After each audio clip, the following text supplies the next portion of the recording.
Hello सत श्री अकाल। आज म गुरुद्वाराको भिजिट गराउँछु है साथीहरू। दैलैबाट सुरु गरेँ। गुरुद्वारा गुरु नानक सत्सङ्ग वीरगञ्जमा मध्य प्रदेशमा रहेको एउटै मात्र गुरुद्वारा हो है यो चाहिँ, अन्त कतै छैन। सत श्री अकाल। आउनु साथीहरू, हेर्नुहोस् अब भित्र लैजान्छु म साथीहरूलाई। शिरमा कपडा अनिवार्य हुनुपर्छ हेर्नु है गुरुद्वारा आउँदाखेरि चाहिँ साथीहरू। हात धोएर खुट्टा धोएर अनि बाबाजीको दर्शन गर्न जानुपर्छ। ल आउनु साथीहरू, तपाईहरूलाई म गुरुद्वाराको भिजिट गराउँछु। कसरी दर्शन गर्नुपर्छ, के गर्नुपर्छ, कस्तो हुन्छ सब देखाउँछ है साथीहरू म आज तपाईहरूलाई।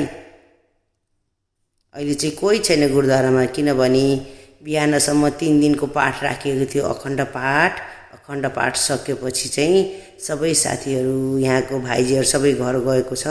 अब एकछिन पछि चाहिँ फेरि कीर्तन सुरु हुन्छ। 11:30 भएपछि फेरि कीर्तन सुरु हुन्छ। कीर्तन सुरु भएपछि सबैजना आउँछन् है। अब दर्शन गर्ने तरिका हेर्नुहोस् है। घुँडा टेकेर 2 हात फैलाएर यसरी दर्शन गर्नुपर्छ है गुरुद्वारा आउँदाखेरि चाहिँ साथीहरू। पैसा छ भने यो गोलकमा हाल्ने हो। पैसा गोलकमा त्यहाँ कतै दिनु पर्दैन, गोलकमा जम्मा हुन्छ। त्यो गोलकमा हालेपछि यसरी दायाँ सबैतिर परिक्रमा गरेर दर्शन गर्नुपर्छ बाबाको। तपाईहरूलाई थाहा छ कि छैन गुरुद्वारा कसरी स्थापना भयो त? सिख समुदायको गुरुद्वारा राजा महेन्द्रको पालोमा चाहिँ धेरै सिख समुदायहरू चाहिँ यहाँ ट्रान्सपोर्ट सम्बन्धी कामको लागि नेपाल आएको थियो कि। नेपाल आउँदाखेरि चाहिँ अब वीरगञ्ज पनि एउटा पोइन्ट हो।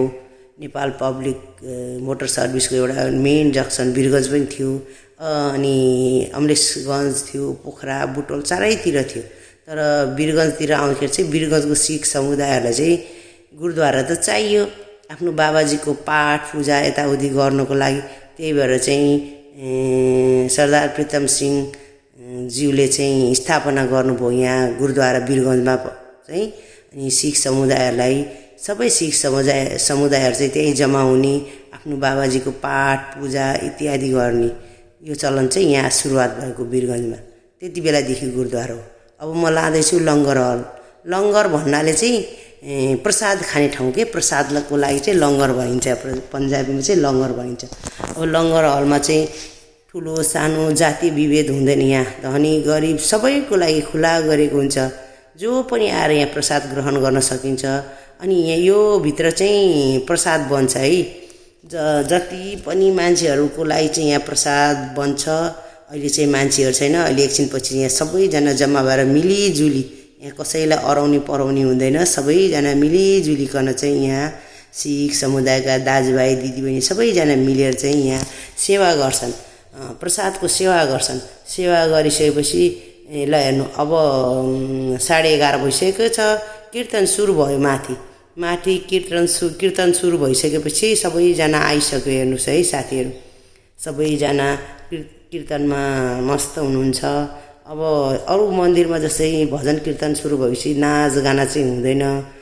गुरुद्वारामा चाहिँ यो चाहिँ मेरो पहिलो भिडियो हो, मेरो पहिलो प्रयास हो साथीहरू। आफ्नो भोइस दिएर सबैले साथ सपोर्ट गरिदिनु होला, सब्सक्राइब गरिदिनु होला, लाइक कमेन्ट गरिदिनु होला कस्तो बनायो भनेर। वीरगञ्जमा रहेको यो गुरुद्वाराको भिजिट गराएँ मैले। दोस्रो पार्ट पनि आउँछ है साथीहरू। अब अरदास सुरु भइरहेछ। भाइजीले अरदास सुरु गरिसकेको छ। अब हामी अरदास गरिसकेपछि सेकेन्ड पार्टमा पनि देखाउँछ है साथीहरू। म सबै भिडियो हाल्छु आज तपाईहरूलाई।